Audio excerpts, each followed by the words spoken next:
going. So for those of you who don't know, this is Erin and Jarron. They are our lender extraordinaire resource. If you guys haven't gotten to know them, I highly recommend that you do. If you have any questions, or you guys online, if you have any questions, just let me know. I'll kind of be moderating the chat. We'll get into Erin and Jarron, and it should be a good class. Lending, something we all get questions about, something I know just enough about to be dangerous, so. And you are. I am. So there you go. All right. So, there you go. Mr. Jarron. Maybe we could do this as well. You have any questions? Okay. All right, cool. So lending 101 for agents. Jarron and I are going to get you through this. And basically the idea here is to give you some general basics about lending to give you just enough to make it dangerous. And I think the idea here is, there you go, rule number one. So Erin and I are here always to help. Having a good lending partner is super important. If you're talking with a client, who's looking to buy, it's very important that you start that partnership. I have a script I can send out to you guys, how to refer the right way so the transition's a little bit easier. But you guys are always going to have questions, and just know that we're here always to answer questions. We get a ton of phone calls from agents every day that ask anything from very complicated questions to very simple questions. So we want to be here for you whenever you guys need us to answer any lending questions, because we know that it's very important what you guys do. Yeah, bottom line, we can teach you everything you want to know, but it's just as easy to pick the phone. And we'll pick it up and we're here for you. All right. So this is our information. We figured if people need to screenshot it, whatever it is, we'll just put that out there up front, right? All right, so here we go. Why lending? So 78% of all home purchases, 2008, revolve with a loan. So probably a bigger percentage that if you asked me Jeopardy style to answer, I probably would have said less than that. So pretty surprising that it's that high. But that means that, probably 8 out of 10 people that you speak with are going to need financing. And that means that a large portion of your business is going to be spent answering or referring to your lenders questions about financing. Mm-hmm. So, a lot of the big components of, buyers is letting them know, what are some of the key components, and knowing some of the key components so you can at least guide in a better way. So, buyer type, property type, and loan types are kind of the important parts that we need to go over. I think it's key to know your buyer in and out, know a little bit of their background. You don't have to dig into their finances too much, but know a little bit of their backstory, because if you've done enough transactions, you know that knowing the backstory always helps tremendously. Property type is big. So CrossCountry covers pretty much anything. So whether it's just a single family detached ranch house, whether it's a condo, whether it's a townhome, whether it's a multi-unit, mixed use, manufactured, there's a lot of options. So the property type is going to have its own challenges or own things that we need to check off our list as we go. Loan types. So loan types, we always drive to give our clients the best possible loan, right? And that means how they want to make their down payments using their assets, right? What they want their payment to look like. Interest rate is probably the most known thing because it's the easiest to teach. It's a number they just pound in people's heads, rate. To be honest, how long the loan is, the term of the loan is actually much more important to your total payment, to your total interest. We do a good job in always putting our clients in the best possible loan that we can. There are times where I've been called a badger, where I'll hold on to something, probably, put somebody in a conventional loan, and it takes us a little bit longer, but that's just because the loan may have been $50 cheaper or $20,000 in interest over the life of the loan. And that's important to me to put them in the best product, even if I got to dig a little bit. And I think one key factor, and as we get into this, you'll start to see, but basically, buyer, property, and loan type kind of create a matrix, right? So what happens is that, you have a certain type of buyer, and what we're trying to do here is to kind of from a 3,000, foot perspective, kind of know who's who. Like, okay, I have a first-time buyer who makes, X amount per hour. They work at Walmart. They probably don't have a lot of money. They probably don't have, but if they have great credit, we can probably get it done. And that's going to be an FHA loan. FHA loan is only going to be applicable to some properties, not all properties. Not all sellers are going to accept FHA, and then USDA. So in other words, it creates kind of a matrix and it allows you to kind of navigate from a distance. Okay, cool. Well, if I'm looking through this property search, I should probably check off FHA in my MLS search, or et cetera, et cetera. Yeah. And so we're gonna get into the details of that, but it's kind of like that idea. All right, here we go. Loan types. So conventional is kind of the standard loan. It's 3 to 5% down. FICO scores, credit scores have to be 620. That's a non-negotiable. 620 is the benchmark. You can't go below it. We have great rescore opportunities. We take people from bad scores up to 620 all the time. So it doesn't mean that they have to be there, but initially you want them at 620 with 3 to 5% down. FHA are government insured loans. So they typically, with 3.5% down, will help you get in there. At 10% down, the FICO scores kind of open up. So if they're able to put 10% down, we can go to some pretty bumpy credit scores, right? 25% down, we can see crazy credit scores, like in the 400s. So FHA does not have a score requirement, but the lower the score gets, the higher the down payment gets. So keep that in mind. VA financing is for military, obviously. Either veterans or active duty service. It's 100%. So if they're buying a home for $200,000, their loan can be for $200,000 plus what the VA funding fee is. So there is no down payment. In theory, on a VA loan, right, they don't come out of pocket for anything other than some of the closing costs, the inspection, and the appraisal costs. So VA loans are awesome. No mortgage insurance, right? And really great rates. So to be honest, VA loans are probably the best loans out there. That's a general statement, but I would say they're probably pretty good.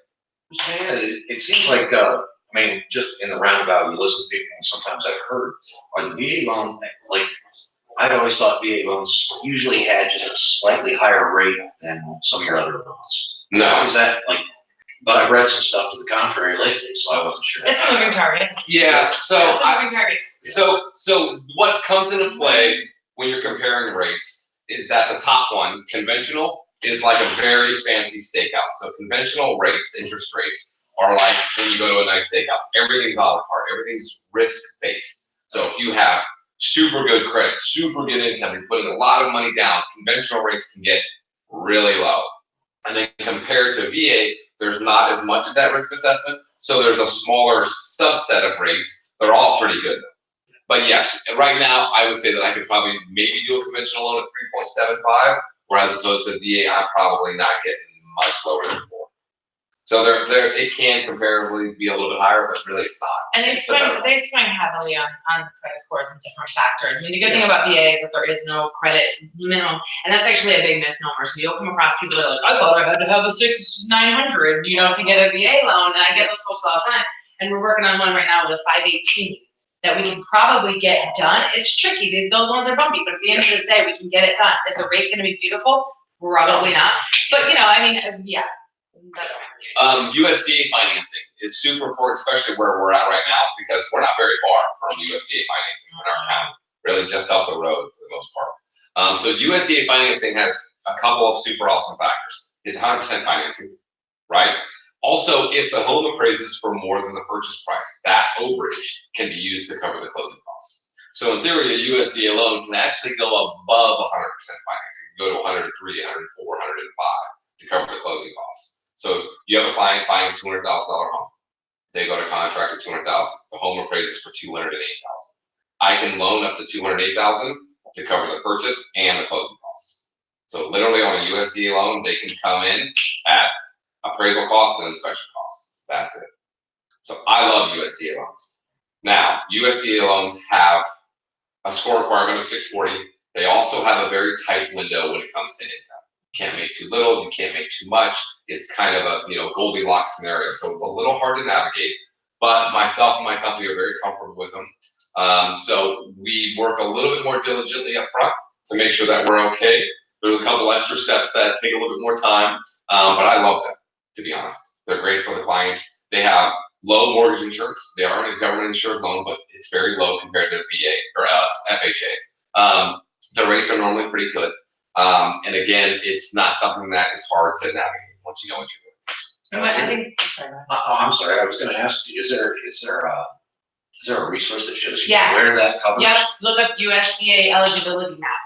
In our back office, we actually have it you go to resources and click on it, up at the top it says USDA map. You literally just pop in the address and it pops up and says white is yes, blue or whatever. Red is no. Beige. Yeah, so that gives you, and what's cool about that too is that, okay, cool, so you can kind of like cross-reference the MLS, because not all, listing agents will put that on there. And additionally, when it comes to, will you accept USDA, not everybody's so savvy with it. They're like, no, FHA, but they might say yes, at the USDA. And then when you get into the conversation of, how is it different? It's similar to FHA, but not exactly. So you can kind of sometimes identify properties that. How does it affect closing times? I mean, 45 days. About a week or two extra, because what ends up happening is when the loan is kind of set and done, the USDA looks at it at the very end, clear it. So there's probably an additional 2 weeks. So I've done them in less than 30. I probably would give, if you sent me a contract for 30 days, I'd probably give you a hard time, to be honest. I'd ask for 45 days. But there's an extra 7 to 14 days where the USDA finishes that. The cool news is they have a hotline you can call and you can find out what their turn times are. So you'll call and say, today we are reviewing loans from, and they'll tell you 10 days ago. So you're going to take about 10 days for them to review it. So there's some cool resources. Once you've done a couple of them, you fall in love with them and you like them. So I'm very comfortable. Okay, so the next thing is, going over with our client, one of the things that's important, and again, always call us. If there's real estate, we'll call you. If it's mortgage stuff, call us. But you need to have kind of a key understanding or basic of some of this, because you're going to talk to clients that don't understand this and have a lot of bad knowledge from the internet or from friends.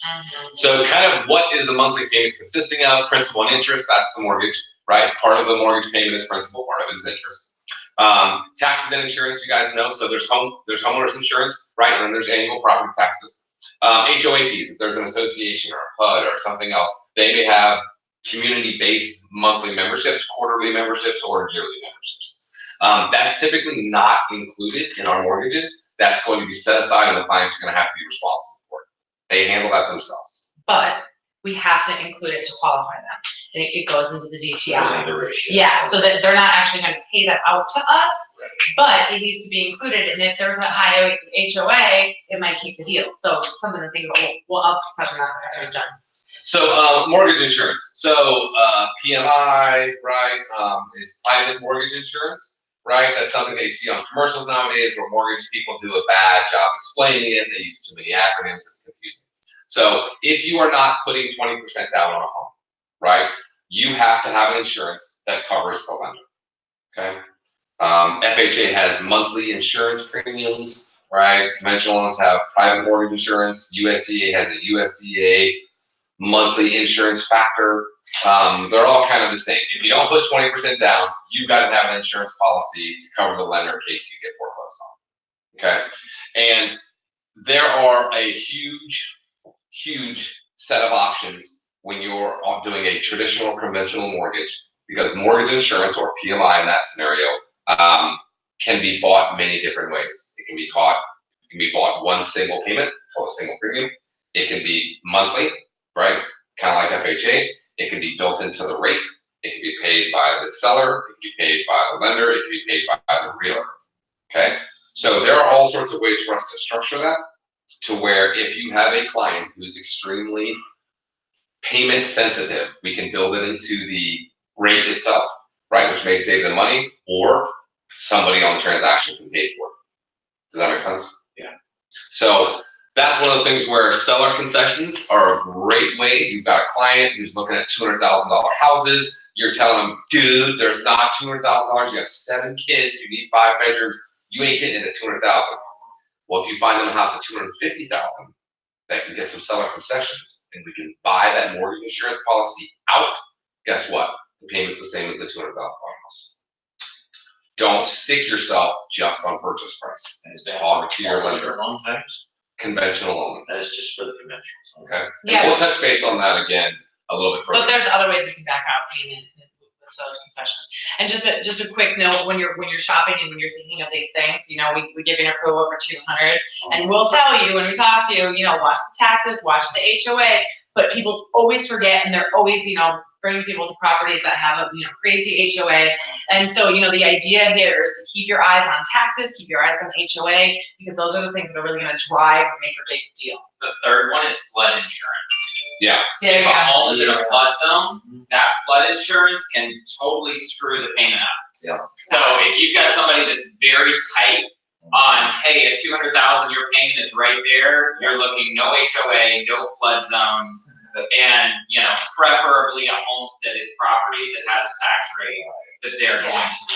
Yeah, we're gonna cover flood, we're gonna cover homestead, I think a little bit later, so we'll circle back to that, but that's an awesome point. But yeah, just that's why we're bringing this up here, because it's like, looks easy up front, but once you dig into it, you're in the middle of a transaction, you have a buyer that's like, I love this townhome. You're like, okay, lady, listen, $400 months doesn't work. Sorry. So why is it important, right? It dictates how much, someone can spend when they buy, right? They obviously need to afford it, right? It helps your client understand what they're getting into, like what they're buying, what their payment is, right? So they don't, fall back and get upset. Helps you understand what your client's goals are, and it kind of, based on you testing their knowledge, may help you kind of get a gauge of how savvy they are, what their education level is, those kind of things. If you talk to a client and they're looking at a $400,000 home and they say, yo, I'm looking for my payment to be about $1,200, you need to address that, right? We talked about it yesterday. For about every 100,000 you borrow, it's about $650, right? So if they're borrowing 400,000, it's not going to be $1,200, right? It's probably going to be closer to like 2,400, 2,500. So you need to be somewhat careful and cognizant of what their expectations are. This actually happens a lot, and it's okay because again, when you make that referral to us, we're going to do a really good job taking an application and going through all of this stuff, so you guys can go and show the next property, go and talk to the next person, right? I find it just an easy way to suss people out. Like, hey, so what do how much you want to spend on a house? And they, just see what they say. And then how much do you want your monthly payment to be? And then right there, you'll know kind of who you're talking to.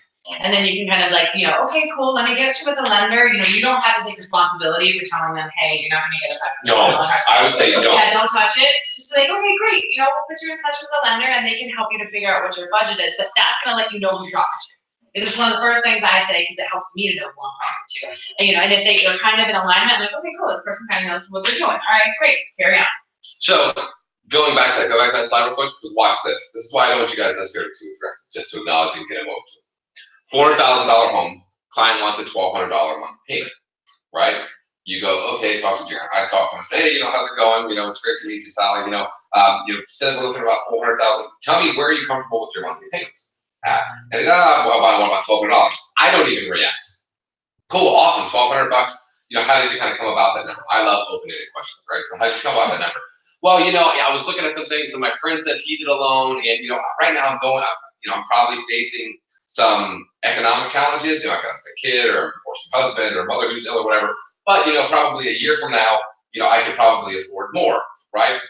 If I know that, I know as a loan officer that I have a product where I can actually put them in a $400,000 loan for only $1,200. Do you know what that product would be? It sounds just Interest only. That's what they're created for. So I go, great. If you have a great FICO, I can put you in an interest only loan, right? You can do this interest only loan for 5 to 10 years. I wouldn't recommend doing that, but you can be an interest only for the next year or two. You go through your divorce, go through the sick kid, plaza, and then you can go from there. Interest only guys, they used to be loans that scared people because they had all these backdoor traps that would, hike the interest rate up or have a balloon payment. Those are gone. Okay, there are interest-only products on primary residences that aren't dangerous. They're still kind of stupid because you're renting in essence and you're paying higher interest. But there is a place where they work really well. There is a guy in Tampa on a podcast that will tell you right now that you should go out and buy a bunch of homes interest-only, sit on them, rent them out, and then they'll go up in equity and then you dump them and sell them later. Okay, so that's why you don't react. You want to know the background story when you talk to somebody, right? And as a lender, I know these things and we can go over all sorts of things, okay? So all you do is just make sure that, you have a conversation about things, that everything seems okay and that they're happy, and get them over to the lender. If you address that, if you start to confront that, we all know as soon as you challenge somebody's opinions, right, or you're arguing with them, you're gonna lose that relationship. There's no reason to. So part of this is what we talked about, is perception versus reality, right? Most people want to put the minimum down payment.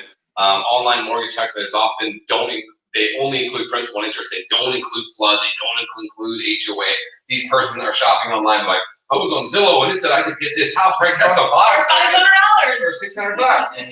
Like, guys, we do this a lot. I'm like, well, that's totally okay. You can asterisk with these other payments as well, right? 50% down. Or we'll do a loan for you where we won't include any of this stuff. You put 20% down and you can pay that all on your own and I'll give you a mortgage for that. So most folks don't understand all of the mortgage components. They just don't.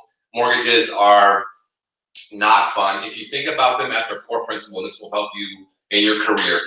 People are asking other people for hundreds of thousands of dollars, right? Yet somehow consumers feel extremely entitled to this, which is crazy. Like it's a free toaster, at Sears, when you walk in the door, they call, they're like, I got a great FICO. Dude, you still want $400,000. Jimmy the loan shark in New Jersey would have problems if you pay that back, right? So understand what you're asking for and that people's connections, perceptions of reality, whether it comes to what the monthly payment is in the loan amount and Zillow helping, or just what they're asking for in the end. They're asking for a ton of money.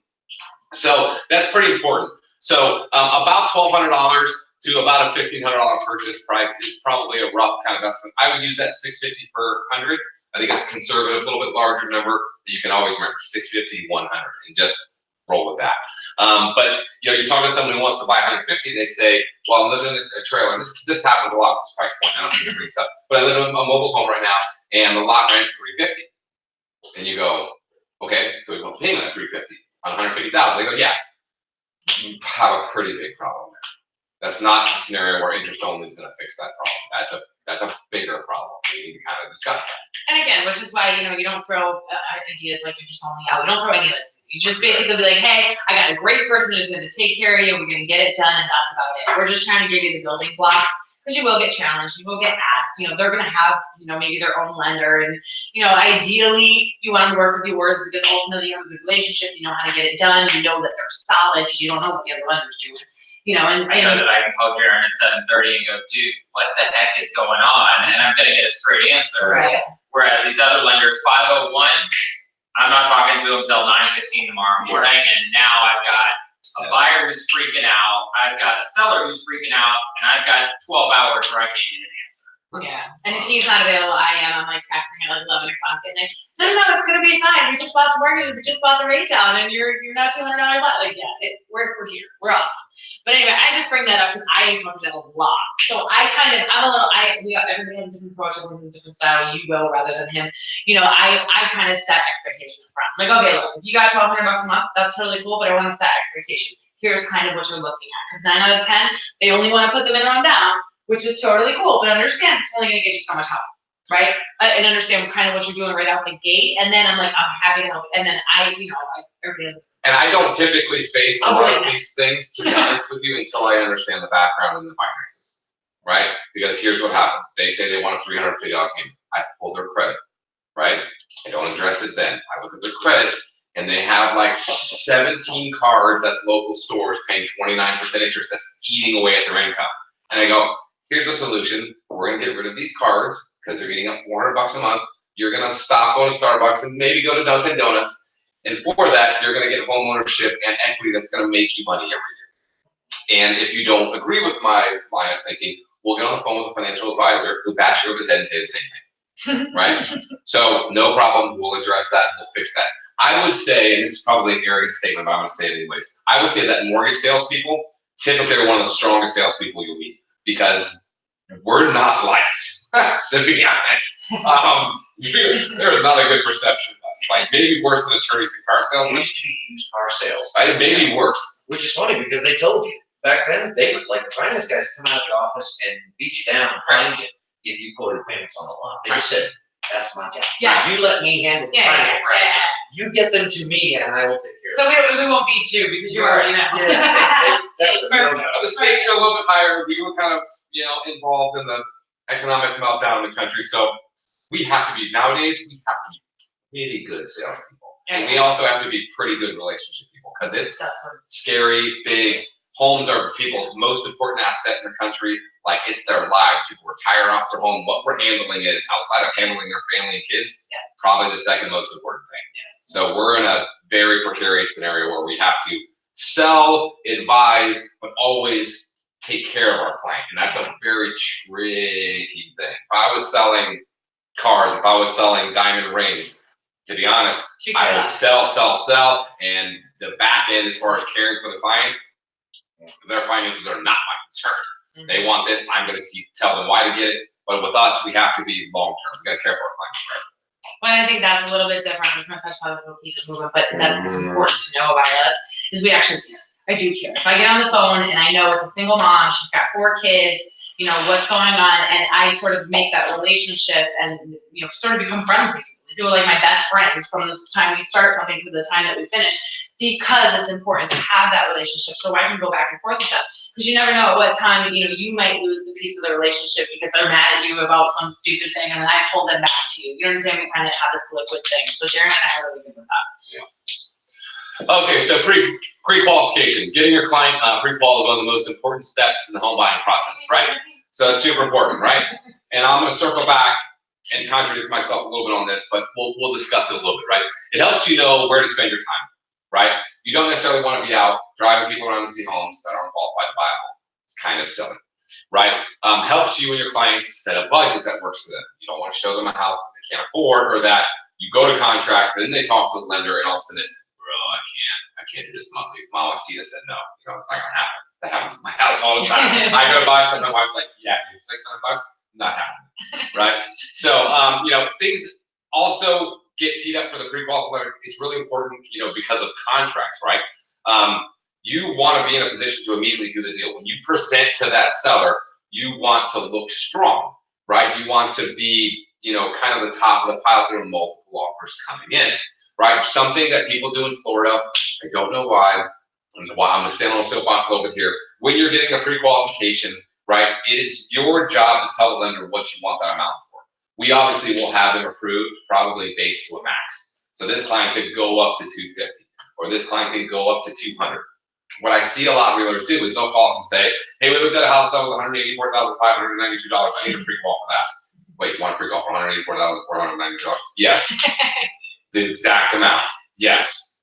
Okay, cool, gotcha. Coming over in 10 minutes, right? It's fine, right? I can tell you this though, in a lot of other states, right, they show the max because they want to show that their client can actually afford more than this house, right? In the negotiating side, I can see why you always want to go to that, because you don't want to get into a price battle. I can't tell you, I'm not in the trenches with you guys to feel out the selling agent or anything like that, so I can't tell you what to do. You'll get whatever you need from me, right? Whatever you want, whatever you need from me. But pre-qualifies, we can do them really fast, right? Or we can do them really slow, depends on each file. The quicker we get the documents, right? In theory, if the client sends me over some of the items, most of the items that I need, I can have a pre-qual letter out 15 to 30 minutes. Okay, there's 3 things I do. I look at the documents, make sure that they make sense to the application, right? This job lines up and says he works at Walmart, but he just sent me a pay stub for Target. Right? His hourly matches what it's supposed to be, right? You know, we look at assets, do they have enough to make down payment or something like that? We run an automated computer underwriting system, and this is a whole nother training we'll do some other day. It's probably the most important thing in our business. It's a robot that underwrites the file and says whether it's good or not, right? We do that on our pre-quals, which is different than other lenders. Instead of just going, hey, yo. Touch on your pre-qual versus pre-approval. Yeah. So we run that on a pre-qual, right? So pre-qual is, I have documents, I have credit, I've run it through the robotic system, right? Next is pre-approval. So a pre-approval means I got the documents, I ran the robotic underwriting, and then I went, yeah, I'm an idiot sometimes. I'm gonna have an underwriter actually look at this file and make sure all the work that I did is accurate and I didn't screw up. So pre-approval is basically my work plus an underwriter going in, right, and looking at all the documentation, being a second look and making sure that my work matches, right? So that probably is gonna take a day or two, honestly. Depends on when it goes in the morning, what underwriter gets a draw on it. I would typically say that a pre-approval is probably going to take a day and a half, 2 days, maybe leak into a third, depending on when we get everything in. From the time we get everything in. Correct. Yeah. Now, I will tell you this, our competition sends out pre-approvals that are pre-qualifications. So if there's a scenario where you're up against the fence, you need something that says pre-approval, we are allowed to, we're perfectly fine sending you a letter that says pre-approval. We're also gonna tell you, hey, I'm sending you this letter as a pre-approval, right? This has not been seen by underwriting, it's me only. Now, I will say I've been doing this long enough, I'm smarter than most underwriters. So I know that sounds terrible, but it's true. So I've been doing it longer than some of them. So I'm pretty comfortable typing out a pre-approval letter. But I also may be a little bit harder on the client. The client might have sent me a bank statement and they said, oh, well, I'm also gonna get a gift letter. I'm like, cool, your mom needs to send me a text saying she's gonna gift you and give me her statements later on. So I may ask the client for one additional thing to make sure that my pre-approval is clear. Does that make sense? So we can do it quick. We have some other programs too that I want to tell you a little about. Do this slide. That are a little bit different than that. That'll put you really to the top of the pile when it comes to seller speaking. Hang on one second before you move on, because I do want to touch on this. Most sellers want a pre-approval. Okay, they say, buyer pre-approval. When you get a letter from Erin and Jarron, it is basically their pre-qualification is as good as or better than another lender's pre-approval. Right. Because a pre-qual letter with most lenders means you tell me what you make, you tell me how long you've been at your job, I don't get any documents to support it, I'm gonna give you a pre-qual. Right. So from then, when you get a pre-qual, people go, oh, well, they haven't looked at docs, they haven't done underwriting. That's what a pre-qual is to them. So you have to take that step and explain, no. Docs have been submitted, they've verified, they've been through the underwriting robot, we're good.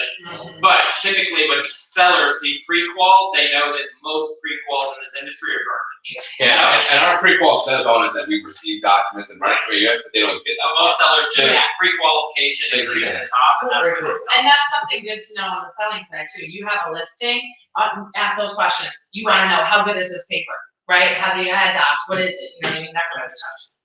Yeah, Yeah. because I had experienced a situation that's number. So we submitted the pre-qual to the seller, but not from you, from the credit union. Mm-hmm. And the seller said, the agent said, no, my seller will accept this because she wants a pre-approval. Right. But I told her, this is how this bank runs. Right. This is the explanation that the bank said, you're good to go, everything submitted, we reviewed, but because we still have to run to this to that, but this client is good to go. They can approve it in the 3 or 5 days. Just okay. Right. Now that my client, my buyer, my seller will accept it. Okay, this is the number of the loan officer who guarantee me. Exactly. So call this And verify. Verify. Yeah. Then the lender, the guy in charge, explained everything clearly, precisely, but the seller says no. Right. And I told her, like, as a real estate agent, what advice can I go straight to her? You know what you're gonna say next? Yeah. So you are the real estate agent, you are the professional, you hear directly from my lender, buyer's lender, what advice you can give to your seller so the seller will take that. Not that my seller, okay, I leave it to you. Yeah, you got it. So I will send you an email to accept and attach the cancellation. If your seller, I will not waste my time. Yeah. So the seller accepted the cancellation to. Well, and just to touch upon that, we'll always talk to your sellers. We'll talk to your sellers, we'll talk to seller agents, we'll talk to, because here's the thing, if we put paper out, that paper's good. And if there's a problem with it, we'll tell you. We'll say, hey, listen, we're gonna give this to you because we know you want this house. Understand there may be some factors. We're gonna tell you exactly what the factors are. We'll tell you exactly what's going on. And if they really want that house, cool. If the seller's agent to call us, we'll talk them through it. We're always happy to get involved. And hold on, before because we are at a three-way conference. Yeah. Then the lender said, I guarantee you now, as we speak, that I can approve her. She has an approval of 320, and the house is only 257. Right. But the seller, and we have sometimes it's just you have bad agents that don't know how to explain, they don't hear it. So in that case, you just saved yourself a ton of heartache. Yeah, so it's just gonna be a problem So I told the seller, my buyer, We'll just tie them up. Be like, I know you really love this house, but maybe it's a sign that Yeah. there's something Exactly. better for you. That's always the So we close, we cancel everything, we said cancel. 3 days after, they call if my buyer will reconsider. Right. And I told them, once we done, we done. Yeah. She throw down, she go never touch Yeah, it. live and learn. Tell her to call me next time. Because we did not have We'll the, take care of it. if the appraiser is slow, the buyer still will, no contingency because Yeah. she really loves them. Yeah. We even pay, we submit offer like 3,000 higher than the asking price. So maybe she did not explain well to the. Well, the good news is, if you're in that scenario, you'll just call me and I'll say, yeah, pre-approval's coming to your desk. Yeah, exactly. Yeah, I'll have you a document that says I'm definitely not gonna guarantee that a loan's closing, like that I would never say, but I will definitely get you a letter that says pre. And no pre-approval is ever gonna say the loan's gonna close. I don't care who's seen it, who's touched it, because no one's ever gonna say that. All conditions exist today and that day, on closing day, they Yeah. will close. Alright, let's go. Like, that was What do my we need? crazy stuff. Yeah, so, what do we need to get pre-qualified, right? Again, we don't just do verbal pre-qualification, I wanna see stuff and I wanna run underwriting. So, proof of income, last 30 days of pay stubs, if they're on social security or a VA pension or something where they don't get a monthly statement, then it's just a yearly award statement. Taxes, returns, can work. Proof of assets, typically a bank statements, or if they have a 401k or some kind of, other account, that works great. If they're selling the home, a closing disclosure or at least a contract on their other house would be nice. Identification, obviously we need an ID and a social security card to make sure that we're dealing with the right person. Those like super slim basic. We allow our clients, and we probably shouldn't, but we totally do. We allow our clients to basically just take screenshots of their pay stubs, of their bank statements and send it to us. We do have quite a few systems, and we'll do some other training that's like, loan 505, not 101, where we have automated systems that can actually pull people's bank statements and pull their employment information if it's listed on the web and places. So that makes closing very awesome. But Erin's very excited right now because we're gonna be rolling out some new tech that gives you guys an app that allows you to track what documents your clients need and where they are in the process. And yes, I'm very excited about this. But Where was this like a month ago? Yeah. dude, okay, and every month before that. But soon we will never have those problems again, and you can just log in and be like, oh, you still need to do this. Great. We have the tech now. It's not honest tech. No, It'll show that something's in. And it's no, this is super tech. Erin went on a mission. Curious on taxes for self-employed, does it vary by loan type, like how many, like some are 1 year, some are 2 years? Taxes? Great question. So if someone's owned a business for a couple of years, we use typically 1 year. If they're like, let's say if they've owned a business for 5 years, 5 years. I'll use 1. Well, it's different programs. So, but yes, conventional loans, 5 years of business, we can show that they've had some business account or business license, or they've been in operation, we can prove they've been around for 5 years, then we'll use 1 year of tax returns. Call Easier, us. faster. Now, what about people like real I was estate curious agents how or that works. self-employed? So self-employed, same thing. That's true. Again, conventional would say if it's commission or if it's 1099, you typically want 2 years. There is some instances where you can use less than that, and then we have a whole slew of crazy products that have all sorts of options. So a lot of people have perceptions they can't get qualified.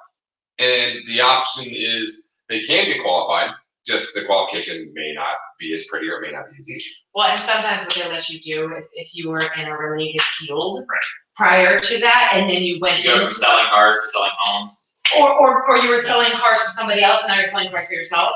That can change. So the loan process. All right, so this is, so we pre-qualify somebody, they submit docs, we look over some stuff, we send you out a pre-qual letter. You guys start to go home shopping, right? You tend to negotiate, right? You have a conversation with us in here, somewhere between 3 and 4. Number 4, before you sign a contract. I think it's really smart for you to shoot us over or call us and give us the address of the property. No, you have to. And we'll kind of Not go really smart. over, why we asked you to do that. It's super important. But you negotiate, a lot of times in this market, there are some homes that you can get seller concessions from. There are some that you won't. You may get a pre-approval, pre-qualification from us that says you must get seller concessions. If I have a deal that I know will not work unless we get the seller to pay some of the closing costs, I love you guys, but I'm not sending you a letter about it. Because I know stuff will get lost in translation, we get busy, we forget, we hear stories from the buyers or something, and then all of a sudden we're in a tough spot. So most of the time, not 100%, but most of the time, if we have to have seller concessions, it'll be on that pre-qualification. If you tell me, like he said, they're not taking this letter, right? I will say, cool, your client's gonna text me right now. No, your client's gonna text me right now and say, I understand I'm releasing this letter without the concessions in it, and that we have to have concessions, right? Or that he has to get the money somewhere. As long as my butt's covered and I know they take it, you'll get a pre-approval letter if you need it without it. And there's a lot of room in this, and this is why I put this in here. So, Sorry, go ahead. no, you're okay, we're super late. So, Yeah, we're cool. Hold on a second. Let me just pause for just 10 seconds. I love you. So here, number 3, I get into this a lot because sometimes you can make a deal work this way that doesn't look like it's gonna work. They fall in love with a property that's $10,000, $15,000 higher or something. No, I can get on the phone with you, your buyer, and everybody and be like, okay, cool. If we do this, you know, for instance, if the house will appraise for a little bit more, we might be able to offer a little bit more, I can get more concessions. There's room in there. So that's kind of why I say, okay, cool, make sure you get us the property, make sure the taxes aren't too high, the HOA isn't too high, that the payment's gonna work. And then maybe we can get creative with it. So that's kind of why I threw that in there. One of the things I want to touch on negotiation, I guess, and then we'll cover this, is your job as the buyer's agent, right, is to not pay 100% of MSRP or of market value. If someone's going to buy a $100,000 home, right, I'm hoping that you guys are going to get them 97,000 purchase, 94,000 purchase. So when we kick back and we say, hey, we need concessions on this, and we get back and we're like, well, I don't care, the sellers won't. My answer to that is, so there's no way you're getting them a good deal on this house at all. And that may be a harsh thing to say, but we all sometimes need to reflect on what we're doing and be like, crap, maybe I'm not, like, maybe this isn't the house, we're not getting a very good deal. Some houses, right, that are great houses that have multiple offers, you can just tell your client right here and right now, you're gonna get this house, but we're gonna probably pay full market value for it. Yep. We're in a market right now, it's a seller's market. This home is an A-rated school, it's in a great community, highly sought after, multiple contracts are coming in. This is not one of those scenarios where we're gonna get, store pricing. Just not gonna happen. Right? So in the negotiation side of it, sellers' concessions can do a lot. Lenders will always pound you over the head. There's a reason for it, right? Our job is to get our clients the best possible loan program, and getting a little bit of money from the sellers is super important, right? So I know we pound on a lot, but it is extremely important. Contracts, so you get us over the contract, right? I love you guys, but you'll go look at properties on Friday, right? You'll get a contract signed Friday night, Saturday go by, Sunday go by, Monday go by, Tuesday go by. We're waiting on executed parties. Well, on Friday, you set that for 30 days, right? Friday was the 1st. I told you I needed 30 days. I then get the contract on the 9th because it took 8 days for all parties to sign. It's okay, don't panic. We need to make a mental note though. We said 30 days, you just gave me 21 days, right? So, if you scream at me later on for a little bit, then I need a day or 2 for closing, we kind of have to think about that.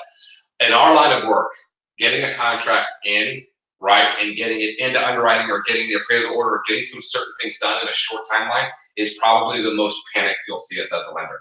We know that to make up days throughout the entire process, from contract to underwriting, as fast as humanly possible, is the super most important key. I will tell you this, it's crazy.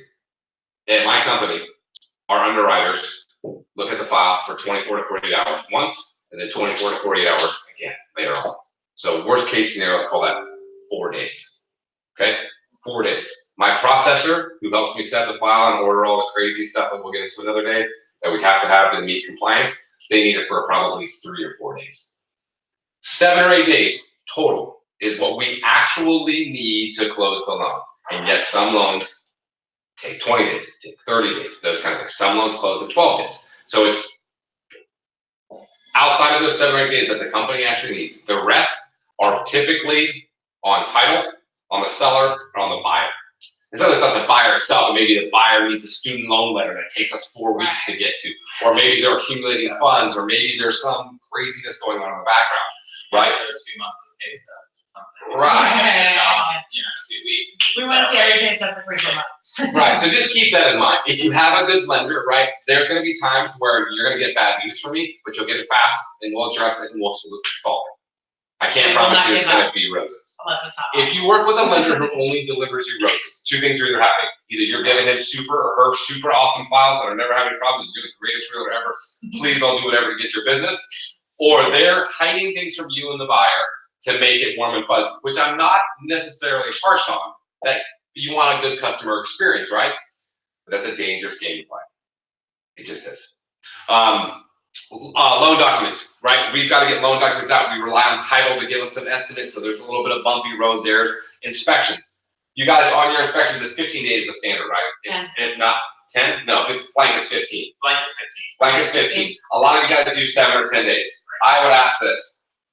I would give yourselves, and again, for me, with even sellers putting pressure on us, I never understood why people do 7 or 10 days in inspection. Maybe you can help me, but I just don't understand it. I guess the sellers, if there's a problem, they want to know quickly so they can find the next buyer. In which my response to the seller would be, dude, if your home's good, man, you give us 15 days for inspection. It helps put your buyer in a more competitive position. So sometimes if there's multiple offers, if I'm willing to do a 10-day inspection versus a 15, then the seller is more likely, because then in their mind, it's a bit more of a mitigated risk. Right. So, but in a normal home that's been on the market for 100 days, I typically say use 14 or 15, because just buy yourself the time. You know, inspectors are busy, let's be real, there's tons of stuff going on. So you're saying the sellers generally want to get that inspection done? Yeah, they want it knocked out. So that they can But pass even if or you've go got on. a 15-day period, do your inspection in 3 days if you can. Correct. Get it done, but give yourself the window just in So in other case. words, have one inspector hanging around. Always. Yeah, so there's a couple things that go about. There's, in the contract, if there's a problem with the house or with the buyer, right, and correct me if I'm wrong, there's really 2 escape clauses where they can get out and get their earnest money back. One's during the inspection period, one's during the financing. Right, so if you get a letter from me denying a client saying they couldn't get it, they get their earnest money back, right? So as a lender, right, because of challenging files or whatever, the inspection period allows us the quickest, easiest exit to do it, right? Because here's what happens. I've got a client who's got $200,000 in her bank account, $800,000 credit score. This has happened before, right? She looks at a house, she doesn't know. She wish-washes during the inspection. The buyers and sellers are saying, well, we'll get this fixed, but she just doesn't, the inspection rattled her a little bit. She just wasn't sure. She goes past that inspection period. Now I want to get like 17 or 18. She's like, I don't think I want to do this house. I'm just, as I get more information about what the inspection problem was, I just don't want to. Right? So as a realtor, you could have asked for an extension of the inspection period. That would be great. But now I'm supposed to write a denial letter on a client who's super approvable, and I have a moral dilemma now. Now I have an issue that makes me super great. Now, the other thing is the contract says the buyer will exercise due diligence and effort to obtain a loan. Right. Buyer changing their mind is not due diligent effort. Right. Or diligent effort, due diligence. So in that case, if I'm the seller in this situation and the buyer backs out, and I'm gonna call the lender, and the lender goes, she's got 200 grand and an 800 credit score, that buyer's not getting risk. Right. So just understand, you know, your buyers need to really understand what the contract says, you know, so we don't put our lenders into that situation, because it really, I'm the selling agent, I'm gonna fight to make sure that buyer doesn't get their escrow back. So here's what I did. And again, I try to work the best I can. So in that scenario, what I did is I said realtor, I talked to the realtor, I said, hey, listen, I'm not blaming you, I'm not doing what, but here's how we're gonna fix it. She's not getting her earnest money back. I'm not gonna lie, right? She's not getting her earnest money back. But when she finds the next house, you and I are gonna reduce some commissions, some numbers, and we're gonna get her that $1,000 back. Okay? Because I'm not gonna hurt the sellers, I'm not gonna do whatever. Like, we're gonna make it right, we're gonna do the moral thing. Hey, we had a boo-boo, hey, we had a whatever, we didn't make a good decision, you know, go from there. Loan documents, we work on those. Inspections, you guys need to order them super quick. That's the super most important things, right? There's obviously an appraisal in there. We probably typically won't order an appraisal until we hear back from you that the inspection went well. Yeah. If you go in there and Jimmy Hop is in the attic, or there's holes in the roof, or there's like possums living under the house that are nesting, if there's mold or an issue, appraisals run $400 to $600. Inspections are $200 to $400. Now these But at 350. Yeah, they're going up, same thing with appraisal costs. So we want to hear back the inspections. If we're on a tight contract, we may not have that luxury. They may just have to go. So then what we do is we have the client pay for the appraisal and the inspection. They both go rolling out at the same time, right? But we schedule that appraisal like a day or two after. So that way we can get the inspection back and cancel that appraisal if we need to. Closing. We will work with your clients to make sure all necessary items will be completed and ready to close. Guys, title companies are crazy. When loans get close to closing their contract date, some title companies will close it if I get them documents in 10 minutes. Others tell me they need 3 or 4 days. So just be very cognizant. Don't worry, we'll be super cognizant of it, and your lender should as well. Okay, so next. Might be a fire sale, but we're there for you. First-time home buyers. So there's a lot of first-time home buyer products out there. This is super important, right? So there are Florida bond programs. That's what we'll call them, right? So they're Florida products, right? So their interest rates are set by the state. They probably run anywhere from 5 programs to about 10 programs each year. They all have different caveats. Some, it's a second mortgage that they pay back. Some, it's just free money, and it changes throughout what the state has a budget for throughout the year. The interest rates stink, 5.5, 6, and you can't buy them down. You can't change them. It's not based on credit. Everyone gets the same rate. The loans, I don't think they're that hard, to be honest. They take a little bit more time because the state gets involved in a couple parts of the transaction, kind of like USDA, and slows things down a little bit. They're really not terrible. What else? So that's the Florida bond program. So on first-time home buyers, the products that I prefer to use, there are a couple there. There are conventional first-time home buyer products that get you awesome discounts on the interest rate, right? And on the mortgage insurance. They're only 3% down. So if your client has a 660, 680 or above on their FICO and their first-time home buyer, conventional, home ready, home possible, you don't even know this, but home ready, home possible is the best product. Now they are income capped, they can't make too much money. Okay, because they're there to help. The rates are phenomenal, that's awesome. Rates are great, mortgage insurance is great. So I may tell the client, yes, you can do the Florida bond program, right? But if you could just get $5,000 or $6,000, please take this other loan because it's like $200 cheaper a month. Like, please. I know you got to come up with a little bit of cash or get it for grandma or something like that or sell something, but this is a much better loan. It just is. FHA doesn't really apply. We do have an FHA first-time homebuyer program that is a first and second mortgage combination. It's done through an Indian reservation. It has had some legal issues the last few months. It has been bouncing around a little bit. It's still okay for now. Stay tuned. It's getting a little wonky. We'll let you know. We also have another product that's a first-second combination. So there are probably, in theory, 7 to 10 different first-time homebuyer products. So if you have a client who's a first-time homebuyer but has problems with down payment, have them give us a call. I can say this: my company's going to have more options than anywhere else. So my only question would be, what's considered a first-time home buyer? So first-time home buyer, the rule right now is in the middle of being changed, which stinks. So typically it's they can't have purchased a home in the last 3 years. So they can actually own it and be selling it and buying a new one. They just can't have purchased in the last 3 years. There is some gray work to that, and they're in the middle of addressing that, like, as we speak. So we were talking about the slide this morning. I was like, what do we do with number 1? I'm like, it's not really a true answer. So in theory, just think of it this: if they haven't bought a home like last year or something, or in the last couple of years, we're probably good. They can own a home, right? And they could have bought a home years ago and actually still own it and rent it out and be a first-time home buyer. But there's some rules of 3 years, and they're addressing it right now because they're really crappy rules. And I would say rule of thumb, again, you don't have to be the lender, just be the agent, and just be like, generally, if you haven't owned a home in 3 years. If they get better news when they talk to us, cool, but that way you're not wrong, and as rules and regulations change, you still have use the word purchase. Sorry. Have you purchased a home in the last 3 years? Home possible. You're gonna be Down payment assistance is available. If you have a question, send it over and let them. Well, they're in the middle. She's worried because they're in the middle of addressing it right now, and they're talking about launching it next month. And one product says one thing, one product says another thing, right? So there is a problem right now. So, but here's the thing. Here's the awesome thing on those products, right? If they weren't first-time homebuyer eligible, right, they would lose a slight discount to the rate in mortgage insurance, and that's it. Those same companies, Fannie Mae, right, and Freddie Mac, have 3% down regular, not first-time homebuyer products that are almost identical. So in the end, it wouldn't make a difference. $50 in the payment. Just say 3 to 5.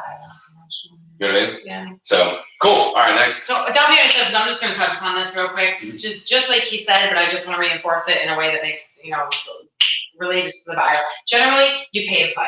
There is no free lunch, okay? So if you have a down payment assistance program, you are going to pay for it. It's not some like magical thing that comes out of the sky. It's going to be a higher rate, it's going to be more money, it's going to be so that the best.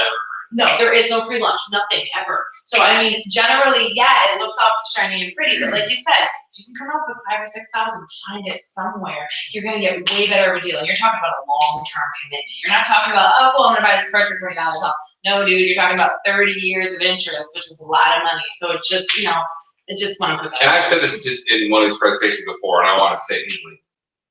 We got in trouble in our industry of real estate and mortgages a couple years ago for doing mortgages that, in hindsight, was probably a bad mortgage to do. Down payment assistance when you're borrowing more than the value of your home and taking a high interest rate. Does that sound smart right now? No. So morally, if someone comes to me and says, I'm going to do a down payment assistance, how much money do you got? I've got zero. Yeah. I have a little bit of a problem. If the client comes to me and says, and I think our client did, right, they actually had money. They had money as well. I said, well, that's fine. Here's what it looks like this way. Here's what it looks like this way. You can be a little more cash rich today, but you're going to pay the price, right? I feel more comfortable with that because I knew she had reserves. So I said, fine, cool, do it. You want to borrow more than the value? You got a 401k that looks good. If it's someone who doesn't have a penny, I'll do whatever you guys need me to do. But I can say right now that it's a loan that 5 years from now we may look back and go, now it is. Yeah, but we can always refinance. If that's what it takes to get them in it, they're young, they're whatever, down the road they're gonna make more money, cool, we'll get you in it just to get you in it, refinance later, but I'm just saying, something to think about when people are out there like, oh, I heard that, okay, cool, but you gotta pay for that, right? Again, call us, we'll take care of it. Homestead exemption, I wish we had more time to kind of cover this, right? So homestead exemption basically says when you own a home, what's up? Oh, perfect. So homestead exemption works like this, and you guys need to learn how to do this. If not, call me. I'll have coffee and show you how to do it. Right? You look up a tax bill, right? You see that a tax bill on a $300,000 house, right, has the assessed value written down as $120,000. You should probably question that. Now, some tax bills do a great job, and they'll show that it was assessed at $300,000, but that the homestead exemption came in, and it could only be finalized and taxed at $129,000. But not all tax bills show that. So the homestead exemption basically states that if you buy a home, that home's assessed value can only go up 3% each year, right? It's called the Save Our Homes cap. That's one part of the homestead exemption. The other part of the homestead exemption is they take off $50,000 on non-school ad valorem taxes, right? School board only gets $25,000. It's complicated, but you get a reduced tax bill when it's your primary residence. So if I'm selling a home, and I've been in that home in a long time, and a new buyer comes in to buy this home, right? They will reassess that home's value between buyers, which means that tax bill is going to go up, right? So when I was a new loan officer, like 9 years ago, whatever, I did not know this. So in my first year, right, no one was nice enough to tell me, I called my client and said, hey, it's tax time, how you guys doing? Do you need to grow tax? I'm like, bro, why didn't you tell me the tax was going up? Yeah, I just got a mortgage statement. My mortgage payment is going up $200, and I went sorry, and I had to explain. Never again did I make that mistake. So as good lenders, we explain homestead. So even if the initial owner has the homestead, it sells, and the next owner goes and puts a homestead on it, it's still gonna get reassessed, and you're probably gonna see that rate rise. Right? Yes, in some counties, Sarasota, I know Manatee's one, I don't think Hillsborough, I don't think Pasco, I don't think else. There are some ways where when you transfer your homestead and you're selling a home from one to another, you can get a partial reduction. You can actually port your homestead from one to the I other. remember. It's funky. Yeah. Pasco County does it kinda, because I got a friend in the property appraiser's office. They do it, but it's not like you get to keep 100% of your exemptions from this house to that. Like there's some Common Core math that goes on in here. But I mean, if say your seller moves on, they had homestead on it, they move on and they sell it to, person B there. Even if person B applies for that homestead, if there's a reassessment between those owners, Mhm. that's still gonna, I mean, it's not gonna be apples to apples, it's not gonna be, you're not gonna get the exact same. Yeah, so what you're asking is, so the assessment goes up, then they apply for homestead, and then it goes down. So what happens is, you have first year, your portion of your mortgage is $100 a month. Then it goes up to $200. Then you file your homestead and it goes back to $150. That's the best way to explain it. It jumps up and then it jumps down. Remember, it takes kind of almost a year each cycle to kind of correct itself. So what we do as a client says, I'm not going a penny over $1,200. I will say, cool, you're gonna get $1,200 for about the next 17 months, and then you're gonna get a notice from us saying that you're short on your mortgage, right, and your payment's going up. You need to give us a lump sum or your payment's gonna go up. It's gonna go up for about another year and 5 months, and then it's gonna drop again. So I just explained it, your payment's gonna go from 12 to 13, back to 1250. And these are the months it's gonna make that change. And they're normally. Question online. Yes. It says, during the financing contingency on the contract, they typically ask for a few days before closing. So we've got a 40-day closing, we do a 35-day loan commitment period. Okay. Right?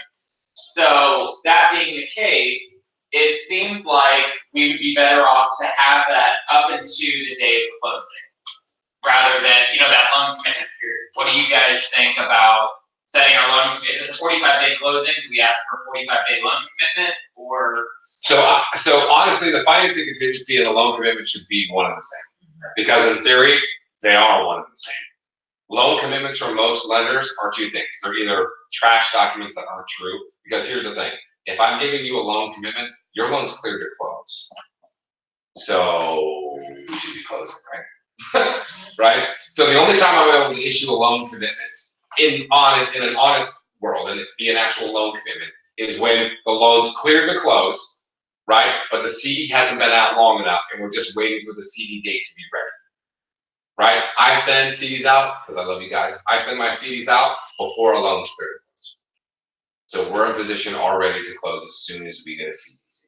Right, but if the contract date is, say, the 31st, right, and it's written in the contract, the financing contingency ends on, say, the 20th. Right. I think the question is, should it coincide with the closing date, right? Right. As opposed Always, to. yeah. I mean, that's a problem. But again, on that loan commitment, right? So a good realtor who's a selling side and has a good team, you will always get notifications, hey, we need a loan commitment. And what we typically say is, you're not getting a loan commitment, but how the verbiage reads in that is, I can provide a conditional approval. I can show you what conditions are left, and that's what they're looking for. Because the contract says we have to provide it to the seller in writing, so that's where it gets to be a little bit funny, is, from the seller side, you wanna make sure that at least 5 days before closing, everything is good, we're gonna have that loan commitment. But in practicality, do we want that to coincide with the actual closing day? What's the Yes. default? Default is 30 days. Default, so if you have a 45-day contract with 30 days. Yeah, correct. Okay. On the contract. So I mean, loan commitment has been a problem since they put it in the contract. I most of the time what we do is we're sending out a loan commitment with conditions. Because the contract itself doesn't go far enough to say, send us a loan commitment that has 3 conditions, it's ready to click, it doesn't say all that. It says a loan commitment. So sure, you get a loan commitment conditions, which is not a commitment to lend at all. It's literally like on the third line. This is not a commitment to lend. Loan commitment. Well, so so that's how we address it. And something that I know, and this is more on your guys' side, and I'm interested in a little bit, it has to do with when you do an extension, make sure that you also extend the financing contingency, because I have had people not do that. In our back office, when you go to click that extend button on the transaction, it says closing date is moved, and there's 5 checkboxes that you choose from. Financing contingency, whatever. Right. You click the financing contingency, and the verbiage then says the closing date and the financing contingency are extended to blah, blah, blah. That's great. We have that, most A companies. benefit of Florida luxury, everybody. Yes. Okay, So homestead exemption, kind of went over that and went off course. that's okay. We're Seller good. concessions are super important to us. Good. What I told you guys about before, I want you to walk away with this room. You have a buyer, you're stuck at a price point, right? If you bump that price point up and get concessions from a different buyer, right? I can sometimes or almost always make that payment back down to the short one. Make sense? Don't get stuck in price points. Just call us, we help, but it's an area where there's movement and we can get things done. Closing costs, right? Closing costs, we always do 3% or it's 5%. You hear a bunch of different stuff. Don't do it as a percentage, guys, or if you're going to at least understand it, percentages change based on what the purchase price is or the loan amount is, right? So that adage that it's 3%, well, that's on a $350,000. So closing costs, national average, are about 3% on $350,000, right? So you'll have a buyer, or we do this ourselves. We tell our buyer who's buying $150,000, oh, it's about 3%. So they go, oh, $4,500. It's not going to be $4,500. It just won't. Title fees and escrow and everything else is going to be there. Closing costs are different to you and to buyers than they are to us. Closing costs for us are only like 5 items. Okay, they average about $2,100 on a loan, right? Closing costs for buyers and for real estate people is everything that's included in the loan. All the title work, right? All the title fees, all the prepaids for taxes and insurance, all those things. So when consumer says closing costs, they mean everything. Well, and I think it's just also important to know when people say, oh yeah, I just need to come with my down payment. It's just more of an education, like, hey, there's actually closing costs too. Well, how much are our closing costs? We're gonna work that out. But it's just something for you to know. Don't think you're just coming with 3%. You may need to come in a little bit more. So that's just more of a, hey, there's closing costs. Average in Costco is $176,000. Average in this part of the state is $200 as far as loan or purchase price. It's not $365, so I'd stop saying 3%. Probably better off saying 4 or 5%. If you've got to use a percentage, please don't use 3. 4 or 5 is better. I use 6. Right. That's good. I like to be conservative, so. Yeah. That's it. But that's high.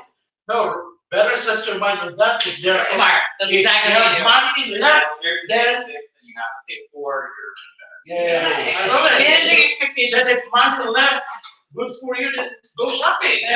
Buy stuff for your kids. The last one is super important. Inspections and appraisals. They need to know that they're going to have to pay for that, guys. The problem is as a lender, we have to choose. We have 2 options on the national level. We either pay for everyone's appraisals, right, or we pay for no one's appraisals, right? Just how it works. What 2 companies normally do this, and I know that I can almost rattle off what companies pay for appraisals. We'll pay for your appraisal. There's an application fee of $500. Guess what that is? The appraisal, right? So no one really pays for the appraisal, in all fairness. So you're gonna pay an application fee, or you're gonna pay for the appraisal.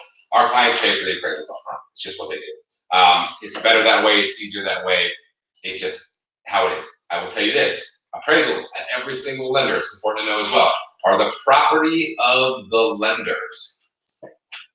Okay, we have to provide a copy, we do, right? But there are some other proprietary things that in theory, are actually our appraisals. Now, some of the companies that said they advertise they pay for appraisal, they make you pay the application fee of $500 because guess what?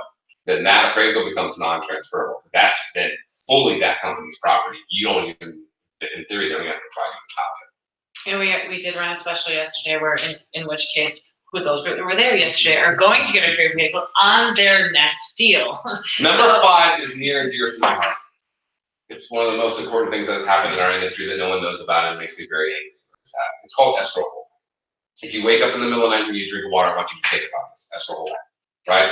What it basically states is if you're selling or if you're the buying working that side and there's something going on with the house, right? And it's not life-changing, right? Air conditioning, roof, nothing that's gonna be dangerous or affect someone living in the home, right? Sellers, they don't have the money, right? They just don't have the money to fix the house, right? Buyers aren't gonna buy it unless it's fixed. So you have a conundrum, right? Our company will allow you to close and have money held back in escrow to pay for those repairs. And this is super important because you take a buyer to go look at a house. They go, I love this house, but the roof sucks. Well, the sellers aren't gonna touch this. They say it still has 3 years left, right?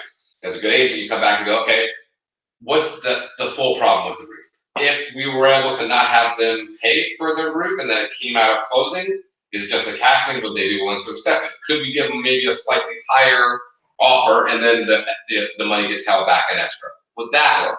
Guys, that solves a ton of problems.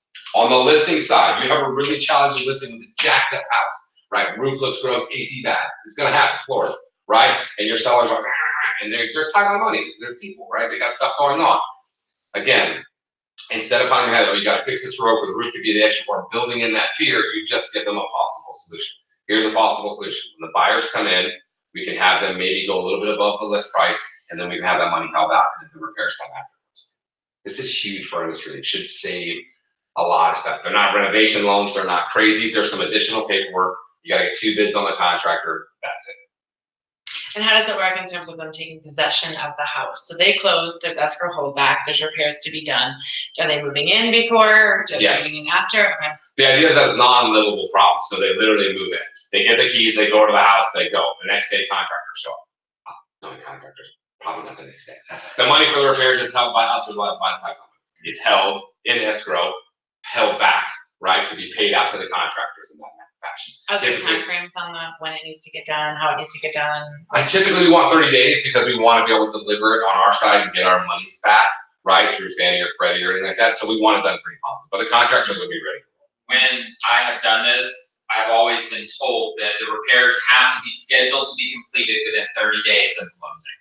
In theory, That's what I had always heard. in 30, it's 60 or 90 days, and if it goes past that, then we have to hold it on our line, and we can sell it to Fannie. Like we don't want to go that far.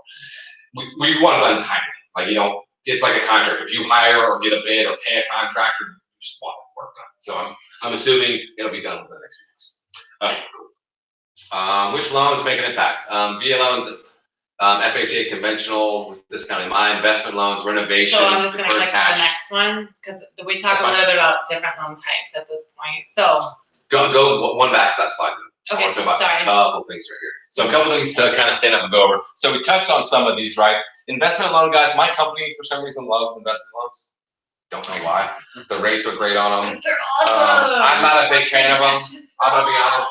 I'm not a big fan of them because they're normally small, which doesn't make me a lot of money. But I also have a lot of friends that buy investment property for me, so I do them. Renovation loans, we have a whole department. I don't even handle it. It's so cool, my company, I don't get paid as much on them, but literally what happens is I take the application, I hand it to these people that have like 30 years doing just renovation loans, and they finish it. We close in 30 days, typically faster. These are 2 or 3 Ks and. That's all of it. Okay. 30 days, less than 30 days. I had a client named Kumari Praswad, right? Love her to death. Worst mortgage client ever. Like every possible thing that could be bad on a file. She was moving, had jobs, was never home, like bad, right? We closed in like 20 days. I don't even know how it even happened because she was love her to death as a person, as a client, worst ever. Because you have contractors coming in, that department handled everything. They were calling and yelling at the contractors. I can give you tips on how to make it go really easy, really fast. So we do renovation loans and we do them actually really well. Loan officers at my company, and in general, loan officers are a little bit scared of them because years ago we would have to handle that stuff after closing, and it was not like Not the fun. Yeah. right. We'd rather we could do 3 transactions at the time of the one. Now what ends up happening is we get paid about half our normal commission and we just hand it off, which is a much better process. So we have a national renovation office, which is cool. We went and hired Flagstar Banks and Quicken Loans renovation guys who had previous experience, brought them into our company, and then hired 12 people that had done at least 20 years of renovation loans experience and stuck them all in one office. Mm-hmm. And quick Pretty question, so is that good, and this would be a good situation if you have a seller, the property is kind of you know, they could kind of like make this happen, do the renovations and put it on the market for X amount, you know. So, you know, there's different ways that you can leverage that. You go into a house, right? The house is like, but you know, they have maybe decent credit, they have the income, they have the this, they just don't have the cash to fix it, don't want to fix it. Okay, cool, renovation loan, bam, Jarron, what's up? Erin, what's up? Can we make this happen? Yes, we can. There is an entire, I know realtors are always looking for niches. There is a huge opportunity, especially with millennials who watch too much HGTV, that if you guys can use imagery and put out some videos, put out some commercials, put out some things, right? Get out in the community a little bit. These renovation loans, a lot of Florida homes were built in the 70s and they have, you know, green Berger carpets and wood paneling, some glass stuff that freaks people out. In the end, it's nothing. My dad did a renovation loan in Baycrest, which is a boating community in Tampa. Bought it for $100,000, did $60,000 renovations, cost him $400,000, 3 years ago. These are vastly underutilized loans. And I will be honest right now, if there's ever a day where I can make full commission, I will spend a huge amount of marketing money to go do these loans. I'm just not quite there. The ROI is not there for me. Hopefully it'll be there one day, but it's not. Again, I tell you guys, I'm always brutally honest. I mean, it's just the truth. If I could find a way to do them as good as my renovation does and get full comp on, I would literally just go and sell it. Because there's so many people who aren't buying for all these reasons. The renovation loans are not hard. They're not And that's scary. funny, because I actually went into a lender and was asking about one home that I'm in now, my personal home. And they're like, So that's the thing that needed to no. be fixed up and it'd be worth a lot more, so I did it. And you should see the look on their face. Yeah. Well. You don't wanna do that. Now, they wanna touch it. They're Yes, great. we do. They're great. So deferred cash. So this one's kind of interesting, right? So deferred cash is you have investors that need to buy property quick. They have cash, right? But they're not really interested in dumping all their cash and then not having cash in the bank account. So they can buy it in cash, right? And instead of waiting the 6 months or a year that other lenders require them before they can refinance it, you can do it right then. So they buy in cash, because a lot of times on a cash thing, if it's a really good house, right, auction, whatever, they've got to close it in like 10 days. And we may be able to do it on the lending side, but it's tight, right? So they'll buy in cash, right? They can even buy in cash, fix it, show us the receipts that they used, or show us the contracts they had to improve the house, and actually get the full new value of the house and get all of their money back. Not all, most of it. Because investment loans are capped at 70, 90%, 70, 80% of the highest. So they would get almost all of their cash back. This is huge, because there's investors out there that use capital loans, which are basically hard money that are garbage, right? Which they instead could use cash and then get their deferred money back and go into the next property. Much smarter, much lower interest, much better long term. You can also get 70%, foreigners. basically, it's just like them putting 30% down on an investment loan. Correct. Okay. So let's say, I mean, what my friend did, so we'll do it like this. So he buys the house for 70, right? He puts 30 grand into the repairs, right? And most of the time he would have to wait a year to be able to do this value. We can do it within weeks or whenever this work is done, and he'll come back. House is now valued at 100, right? He can do 70. He gets his full well, So he gets all of this money back. He doesn't get this back. Now, in theory, if he bought it for 70, it was worth 100, right? And it appraises now at 130, then he would get 70% back, and we'd probably go like 90. No, I'm sorry, was that 105? I don't know what that is. But he would get almost all of his money back. Does that make sense? So deferred cash is a pretty sweet loan option. Yeah. no, it's just that forward. Okay, bank statement loans. I love bank statement loans. We have a ton of different variations of it.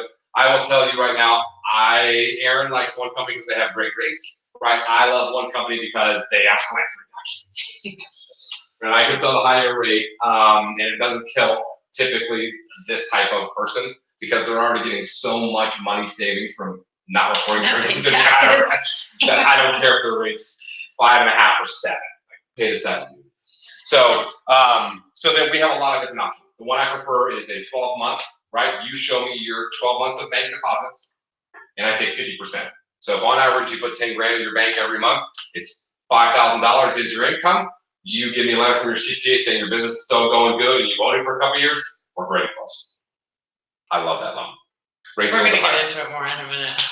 Self-employed. I am myself and my wife were self-employed for many years. Right, I had a sign company for years and was self-employed. That my wife did short sales and was self-employed. She, did that. So I understand taxes and how to write that back. I'm also very good at seeing someone who's self-employed and being like, dude, you're doing your taxes wrong. I know your CPA is maximizing your liabilities, but the CPA and I can get involved to where you still have the same tax liability, but you're showing a lot more money to the banks. You're doing it wrong. Let me show you how to do this.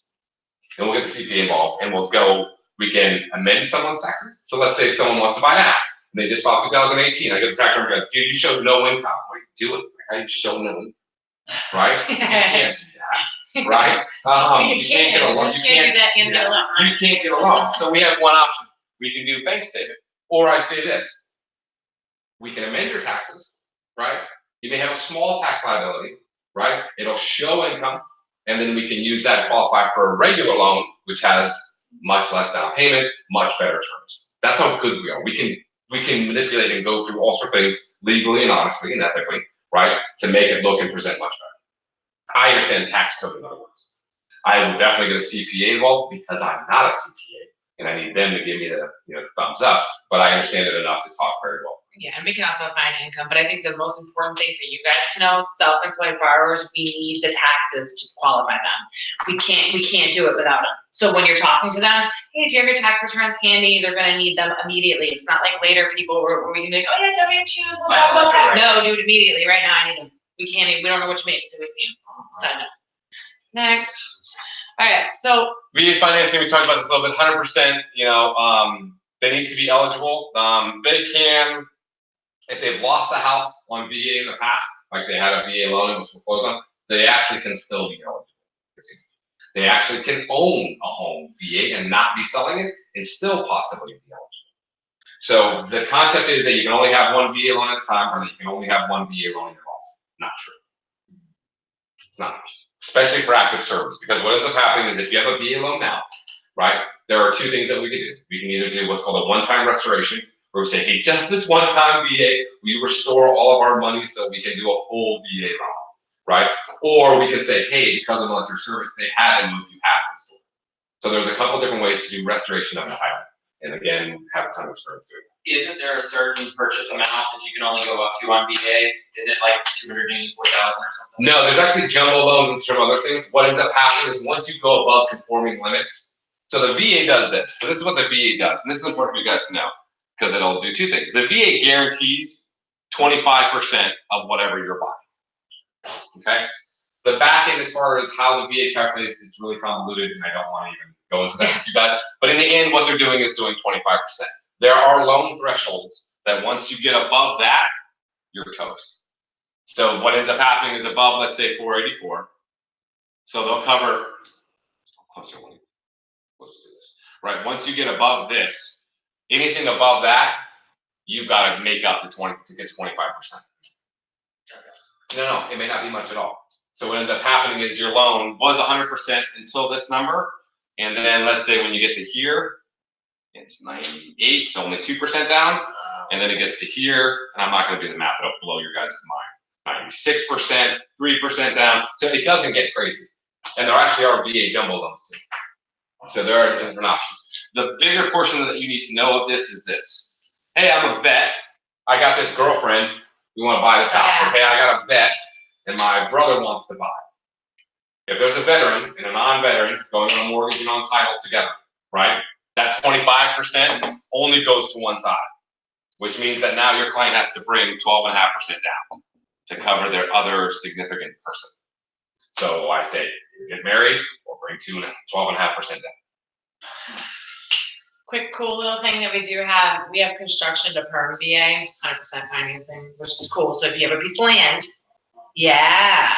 And it's 0 payments from the time that you sign the loan to the time that you take occupancy. So literally you can build a home for almost nothing with VA. We also have the FHA, and we do just running conventional. But just so you know, you have a piece of land or you're looking at a piece of land, someone has a seller, you can say, hey, I can totally make that happen. Listen, I got a lender that's got, 100% construction to perm. Give me your listing, I will make it happen, and you will. Did that make sense? That the loan goes to 25% for only veterans on the loan, and that we require it to be 25% covered. It's veteran and spouse. So if they're married. Married is good. So Okay. veteran spouse, 25%. If it's veteran and non-veteran, right? And that's not a With spouse, children, 12.5. No, 12.5. veteran. Yes. So both are vets, these are good. Mhm.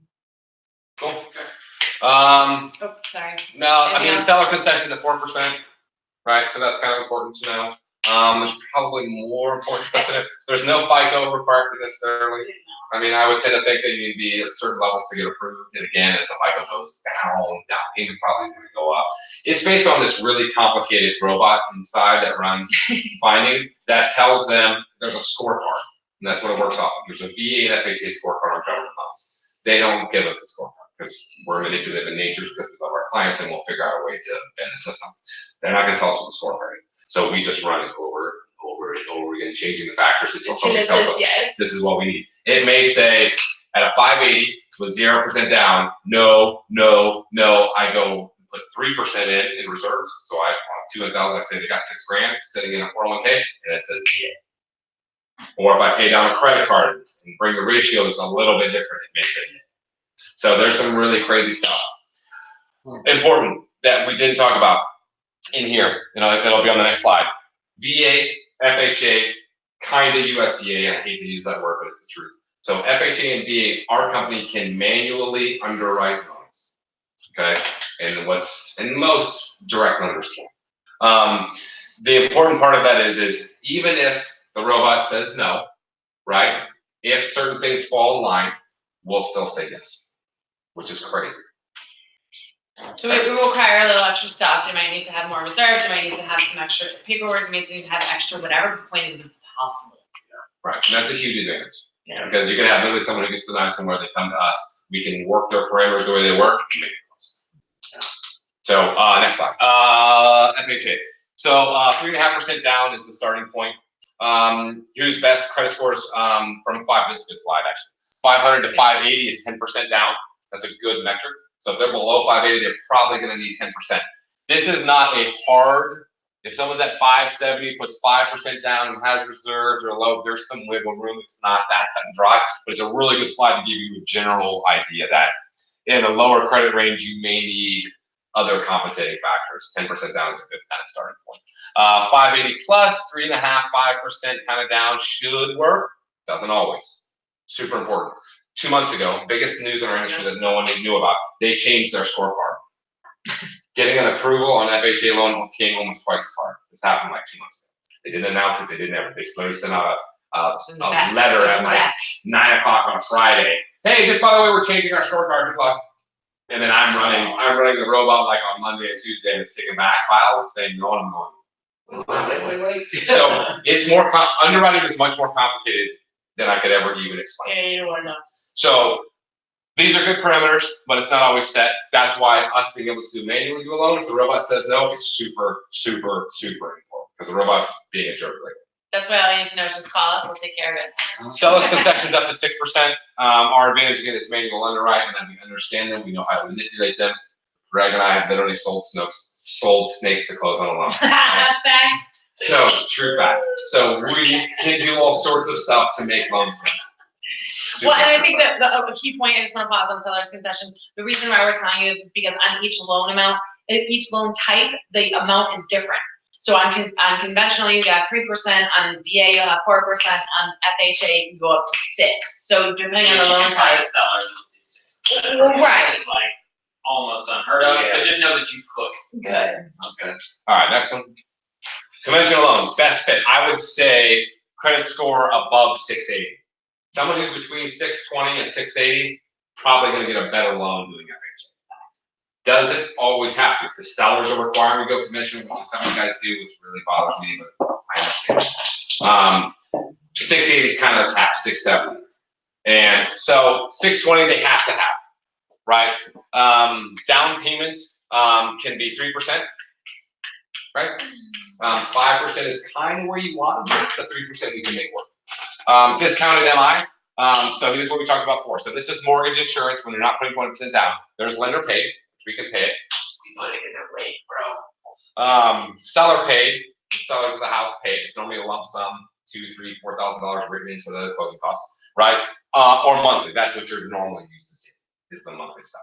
There is actually splits have come back in the market now, which is cool, where you can have the buyer pay a couple $100 and the monthly premium goes down. So you can buy it up front too, which is really cool. Seller concessions up to 3%. That's a huge one.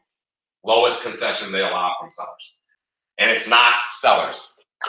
This is super important on all of them. We should have gone back. It's interested party contributions, IPC.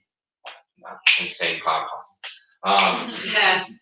IPC, interested party contributions, which means seller, lender, realtor. Okay? So there are some deals where that can get a little wonky. Don't worry, we have ways to bend those rules as well. We can figure that out as we go. Our advantage again is that we understand all these kind of concepts and we can kind of go through it. Conventional loans are not manually approvable. If anyone ever tells you that, there is some truth to it. Certain banks can manually approve it, but guess what?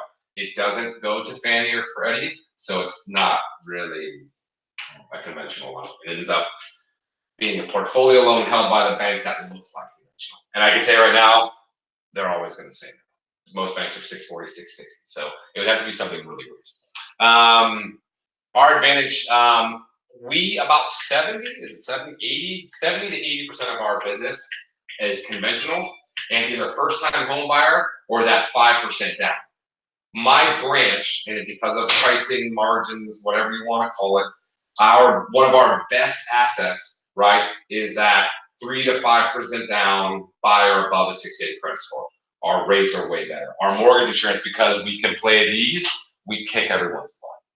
So like 50% of the 60 to 80 loans we close in a month are conventional, 5% down.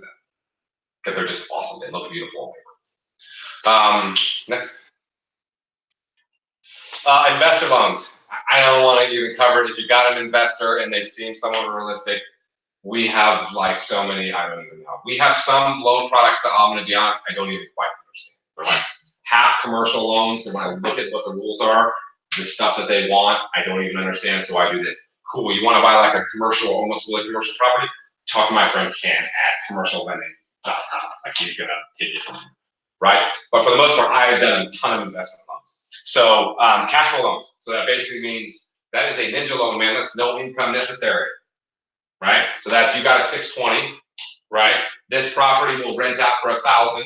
Your mortgage is 1,000 or 1,100 bucks. Approved. Okay, typically 20 to 30% down, which is crazy. So you can buy investment properties with no income. It's cool. These two are somewhat similar. There are some no income loans that don't look at cash flow, but then they look at other things, and it's complicated. So there are no income and cash flow basic loans. No big rate adjustments. Our investment loans, again, like I was telling you before, our rates are really good, which is weird. I don't know. I wish I could answer the question why. They should be risk layered, but for us, they're not. We are direct Fannie Freddie, maybe that's why. Multi-units, 2 to 4 units, duplexes, that kind of stuff, we do them. Flip loans, we do fix and flip, some other flip loans. Those will start to look more like capital loans. So higher interest rates, prepayment penalties, some kind of weird stuff. But they're actually, again, pretty fantastic. Blanket loans. Cross-collateralization is the new word they use. They don't use blanket. But if you have a residence, right, that you own in another state, and you're gonna sell it, but you haven't sold it, they will put a mortgage on that house and give you the money for the down payment on a house here. This is super important for clients that are relocating, right? Or that have lots of properties, or that are wealthy and that they just don't want to do that. Or they're, well, I'm working on that property, but I have these things going well. It has to be residence, it can't be commercial. My guy Ken actually can be commercial. Just call me. There's an outlet for We it. do, But it's and our fix and flip provider will do big apartment buildings up to a certain point. They will do some. there's all sorts of, so if someone is interested but they need financing. If it smells like money, just call us. Yeah. That's what I We'll got. find something. Next. Alright. Renovation loans. We kind of touched on it already. We have a whole kind of thing. Might go back to this. Less than 30-day close, deferred payments. So when they do these bigger renovation projects where they can't live in the house, they build in deferred payments. So while the construction's going on, they don't have to. So people who say this, oh, I don't want to buy right now because I got a lease and I can't break it for 6 months. Right? Cool. What if I could do this? What if I could show you a house, little jacked up, but in a really good neighborhood with A-rated schools or blah, whatever it is. And you could buy it now, close in 30 days, and it would allow, my lender will let you completely customize the house inside, HGTV thing. You have no payments, and when your lease is in, you move into a home that you have basically custom designed. Would you be interested in that? Most people say yes. Now on this one, are you still looking at 620, 640, 680, or is it something you could do FHA? So they have 2 or 3K, but 2 or 3K typically renovation, yeah, you're gonna want to be 620, 640. Okay. Like that's a lot of moving parts. I would probably say, no, I don't want to do anything under 640. I'd love to be above 680. That's a good question. What else? Our advantage is that we have a whole big apartment construction firm. Erin wants me to say this. We do have a land loan lender. They have a lot of stuff, so we do have a lender that we can broker loans to that land loan. And we have, well, no, I don't want that, I don't wanna talk about that, I wanna talk about construction currently, actually, like, the house, the plans, the building, no payments till you move in, like, rock and roll, super simple, you have somebody's piece of property. So on that, can you buy the land and do a construction loan in one product? Yes, sir. Yes. It's all, and it's all purchase and purchase, okay, so basically what you do is, it's just like you're gonna do an FHA purchase on 300 grand, you know, as long as, whatever we approve you for, and what that includes is whatever the land costs, or what you owe on the land. So say you maybe, you know, if you own it outright, cool, no cost, then it all goes to the house. It's basically the cost of the build, some soft costs, and contingency costs, okay? And that soft cost is where the interest-only payments get built into it, and they actually get paid out through an account through the builder. It's kind of wonky, but basically, long story short, no payments till you move in.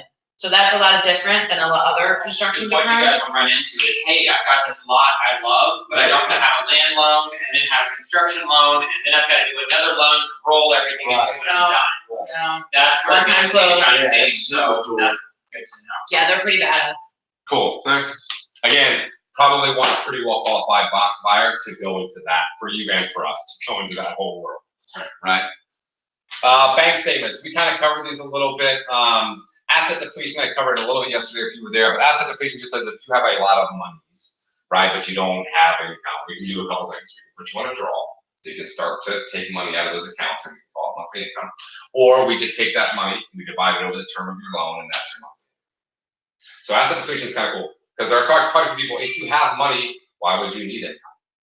Because it's an account, when I need it, I just use it. Most people will keep it in stocks, and they just don't sell the stock, pay cash, and just do it like that. That's what most smart people do.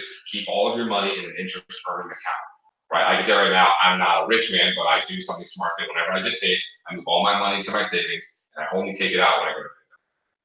Because that earns interest, my checking account doesn't earn, it's not very good. What else? You typically want them to own the company for a couple of years or be self-employed for a couple of years, but there are some ways around it. I would say, for the most part, on good bank statement loans, they need to be a business owner for a company. Cool. Self-employment, I love self-employment. I'm good at it. It's a big advantage I have over every other lender. I can look at a tax return almost blindly and be able to read out what the income is. To go over really quickly is, if someone's self-employed, depreciation, depletion, mileage, business use of home, one-time loss expenses, right, can be back in, which sounds crazy, but it's really not, because I can do this. I can rent a home out 12 months out of the year, right, and make $12,000. I can then, right, write off the depreciation, the depletion, right, any mileage, and one-time losses. Fix that, I think. Right. And I can literally show that to the IRS. Now, what is a one-time loss? One-time loss would be theft, fire, something that is out of the normal. It can't be like, oh, I bought a bunch of computers this year, but I'll never have it again. No, that's typical to business, but it could be a one-time loss. This is specific to rental income, so this could be true also for someone who is working, and may not make a lot of money. So, it maybe they also may be self-employed, but it can be just a rental income situation where we can just add that right back in. Oh, cool, it looks like you made nothing. Well, actually, this is income. Correct. So this is where I step in what I was talking about before. I can talk with the CPA and be like, dude, the way you're doing your scheduling on your taxes is stupid. I can show you a way where you can show all the money to a lender and no money to the IRS. And on the Schedule C, it's basically. What happens is stuff like this. So a CPA will do this. They will take this and they'll categorize it as this. Yeah, no. Why? Right? They'll take this and they'll do That's this. what you online. Tell them what you're actually writing. So they'll take depreciation and depletion and just write it off as other losses. They'll take mileage and write it under a vehicle. And they'll add in, oil changes, parking tickets, whatever you want to think of, right? Whereas opposed to there's a standardized IRS mileage deduction. So I can have a client who's self-employed right now and using other in vehicle, right, and not utilizing this category. And I literally just call the CPA and I say, hey man, this guy would qualify for a loan if we can amend last year's taxes and switch other back to depreciation and depletion and switch the vehicle from vehicle expenses just to mileage, and then he qualifies for this loan.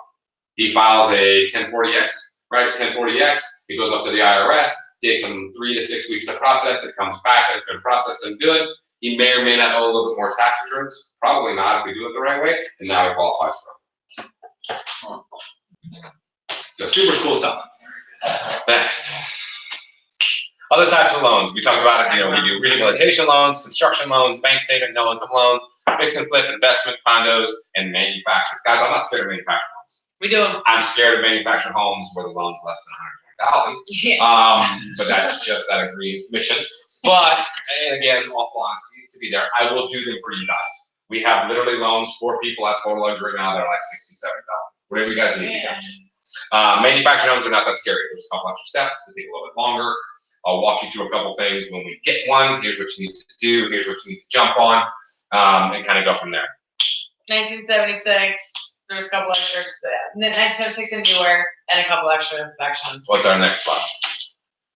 Yeah. Oh, okay. That's So, about us. We're done. Right there. no, I got a couple more things to go. But why us? I'm still going time. So, well, why don't you go over whatever we're gonna go over, and then this is kind of the. Okay. So one thing I want to go over that's not related to anything that's I think super important though is I will go over this as quickly as I can. Do we have the ability to show anybody online? Or no? Yeah, you just turn the camera on. He's gonna do it though. Is there a lot of people or is there like one guy? No, there's like 4 or 5 on here. Hi, everybody online. We love you. Thank you for joining us. I wasn't ready for a camera moment. We're gonna do it anyway. Can I get this move? Yeah. Maybe I can. Can you see the whiteboard? No, well, that's what I'm going for, buddy. You got board. We'll Yeah, just but- turn this yeah, off because you yes. Okay. Okay, hi guys.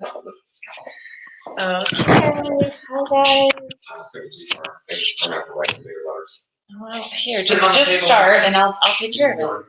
Okay, so a couple things I want to go over with everybody that I think is super cool. I am reading a book right now, and I'll be honest, by reading I mean I'm reading about the book and watching YouTube videos and audiobooks, not really reading the book.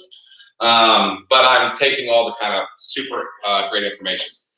So a couple things. There's something I saw that was really cool that I thought that I know people are implementing is really awesome. So it's called the 4 Laws of Change. The book is called Atomic Habits, right? So what it goes over is we all have things that we say we want to do, we're gonna do, and we don't do, databasing, whatever. And I'm gonna show you a couple things that I think that's hilarious that really actually work, right? So it says this, to make changes in your behavior, right? You need to have 4 kind of categorized things that make it help, right? To help you make the change, you need to have something that's extremely obvious, right? A cue. So let's say most of us say we want to work out, right? If we don't have a text that pops up on our phone or a sticky pad that's on our, bathroom mirror or something that cues us or tells us, hey, you got to exercise today, right? We don't do it. So we want something obvious or easy, right? We want a cue or something to show us to make this change. Cool? Mine's databasing, by the way, not exercising, as you can tell. An obvious, you need something that cues you, right? The second thing is that it needs to be easy, right? If it's working out and to go work out, you've got to shower in the morning, pack your gym clothes, get to the gym, go to the gym, reserve your bike, get on your bike, exercise, take a shower, get back home, drive back home. Probably not going to exercise because that's awful and not easy at all. So it needs to be easy to do. If it's complicated, you probably will not do it, right? It also needs to be attractive, right? Whatever you're doing needs to be desirable. If you hate doing it and it feels like punishment, you're not gonna do it, right? So it needs to be attractive, it needs to be desirable, and I'm gonna show you something that's gonna be, don't worry about the spelling. Satisfying. It needs to be satisfying. If sitting on my couch, watching Netflix is more satisfying, right, than me exercising, not gonna exercise. Right? So it needs to be satisfying, right? So feel good in the end. So I wanted to database more. Rates have gone down a little bit. I have a database of like 1,500 past clients, right? So I need to call these guys and be like, rates are down, I need a new mortgage. For you guys, it may be family and friends, it may be previous clients. You may want to call your really old clients, by the way, and say, hey, is there somebody living in your house who you want to move out? Your child. Good news, I'm a realtor. We can go get them a house today, right? That's how you contact millennials if you have a problem doing that. Call the people. They're living in your client's house right now as you speak. So I wanted to database. So what I had to do is I had to change some of my habits, right? I wanted to make calls every day. So how do I do it? I've got a giant sign that says, call database. So I have a very easy cue. See it every day. Can't get away from it. Reminds me to do it, right? Next thing, it needs to be very easy. So next to that, and in my wallet, right, is at least 20 people that I need to call. And then I just take a pen and I scratch it out. I write a smiley face or a sad face if the conversation goes good or bad, right? Fairly easy to do. So I got that. This is where I came into a problem. Was it desirable for me to call my database every day? And the answer was, yes, I desired to do it, right? But it kind of sucked because it's boring and kind of a chore. So here's where it gets really interesting, right? It's called stacking, right? Habit stacking. So you take something that you love to do and you do it with something that you hate to do at the exact same time, and it's not so bad. And what do I love more than anything in the world? It's gonna be bad, right? Donuts. I love donuts. So this is what I do. This is sad, but so true. When I see the sign that tells me to call the database, and then I see the database that's standing next to it, I walk around, I grab my Entenmann's donuts out of the pantry, I bring them back down, right? I dial the phone, I eat the donut. Sounds crazy, right? Weirdest thing you've ever heard, right? What ends up happening is, I'm eating donuts, I don't care. The call goes bad or if it seems monotonous, doesn't matter, I'm eating the donut, it's awesome. So I'm stacking habits. I'm doing something that I enjoy doing, right? That's giving me momentum to do something that I extremely hate to do, right? So that helps me. The other thing that is super cool is if you do this for 2 minutes, if you do what you like for 2 minutes, that habit will give you enough momentum to do this new thing that you don't want to do, right? Does that make sense? And I'll give you another example. Still staying with the donuts, right? So now here I am. I've been eating donuts for 2 minutes. I should probably stop eating donuts, right? But some of the phone calls are going good now, right? Or I got the list there. I'm already on my phone. Who cares? I just keep going. So the first 2 minutes of me stuffing my face with the donuts, being happy doing that while doing something that I hated, allowed me to continue the momentum. Give you another example. I never do dishes at my house. My wife hates me for not doing dishes. I haven't done dishes in like 12 years. It's true. So I go over there, right? Have music on in an earbud, right? iPhone in my back pocket. I do a dish. I know that if I can do the dishes for about a minute or two, what'll happen is between the music and everything else, momentum will kick in. All of a sudden, 5 minutes later, I'm dancing in the kitchen while I'm cleaning, doing all the dishes and other things. Weird stuff happens. And how this came about in this book is that they had these cyclers that weren't performing very well. So they said, you need to ride your bikes more every day to get faster and to be better. So they stuck them in front of a TV with their laptop playing their favorite movie or their favorite music. And what ends up happening is every time they stopped pedaling their bike or went slower, guess what? The music slowed down or queued off. Like rats, they gotta pedal faster. So they pedal faster, music would come back on. So this is called habit stacking. So there are 4 things that we have to do. We have to make the cue obvious. Put a sticky note, something somewhere that you want to do your change, right? For me, it's the sign above my computer saying, call your database, right? It's got to be easy. I needed to pre-make the list because if I had to go and research the list, I would never have done it, right? I had to be desirable. Calling's not fun. So I had to bring in a cue, right? The cue was the donuts. I eat the donuts, I make the phone calls, it's going great, no big problem. Was it satisfying? Most of the donut was satisfying, but I made my 15 calls. I got a couple clients, and then from there I was able to get it done. So I wanted to kind of go over this. This book is fantastic. It's called Atomic Habits. It gives you ways to trick yourself into doing things that you never thought that you would do. Does that make sense? Yeah, it is really phenomenal. And another piece that does is small changes. Just small, teeny, tiny micro changes. You don't have to change your world. I don't want to give. I'll give out one other thing throughout the book, guys, that I think is super important. They talk about, and I'll ask you guys. Does anyone know how many days there are in a year? 365. Does that make sense? So all of us, right, when we try to make a change in our lives, we try to make a change big. I'm gonna lose 100 pounds. You make this gigantic goal. Okay, it's really crazy. So what they do and what they talked about is that there's 300. Okay, let's go. So there's 365 days in a year, right? So on a daily average, right? On a daily average, if you just got 1% better, right? Just a tiny amount. So it doesn't really matter, right? 1% better each day. That by the end of the year, you're going to have a huge, significant change in your life.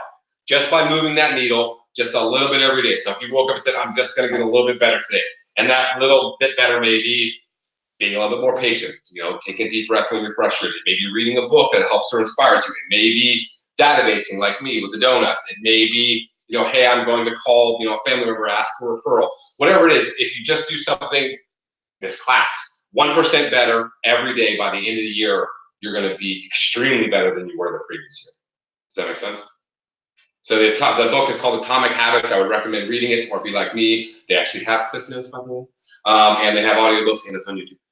So you can do that. It's super easy. And we don't get paid. I don't get paid to say that, and I never read. So I think it's a great book. Guys, check it out. I thank you for your time today. Erin wanted to go over a little bit on why to use us. I'm pretty sure through this presentation why we showed why you should use us. We're able to be reached almost 24 hours a day. We have the best products, guys. The reason I work for the company is because in the end, I need to qualify as many people. If I talk to 10 people, I need 10 of them to be able to get along, right? I need the weird products. I need the very good products and the very basic products to be able to close quick, close fast. I communicate all the time. If there's something terrible going on, you'll get the news faster. Bad news travels faster in my line of the world. I'll always be extremely honest to you and the client. I'm also very good at problem solving. I'm also very good at making you guys more money, right? Either by increasing loan amounts through smart financing, right? Or helping you with marketing, or having Erin help you with social media and marketing, because we've done it. We are very good at all of these things. We Yeah. pick up our phone, we solve problems, we do all of it, it's both of us. We do have an average of 20 days closing, which I can show you other lenders, they're not averaging that, we are. And we also have some process in place, some software and everything else that is dynamite, that'll knock you guys' socks off. So call us today, meet with us, whatever you guys need. We do appreciate your time. Hopefully you gained a lot from this. There's a ton more I could cover. I could go on for hours. If you guys want to shoot away, you've got a man in the back desk to get right back in here. Does anybody have any questions? We'll start with in the room, that way you guys can type online if you need to. I think that's all mine. Go get that drop down, I think, in the back. I'm gonna, I'll go back and give you guys a chance. Anybody questions in the room? Oh boy. I don't know. Yeah, we need drivers. The button, there you go. There you go. We got the questions going up now. If you guys have questions? Say hi to Leanne. Hi Leanne. Hi, Leanne. Christine said thank you. That was nice. She's going to get, I'm going to get a box of Dunkin' Donuts now. I'm telling you, man, the donuts in the database call is the only way I was doing it, and I had to. She loves the extra sushi on Atomic Habits. Yes, absolutely. Cool. Yeah. All right. Thank you. Well, thank you guys so much. I appreciate the time. Erin and I are always happy to help you. If you guys have silly questions or need any help with anything.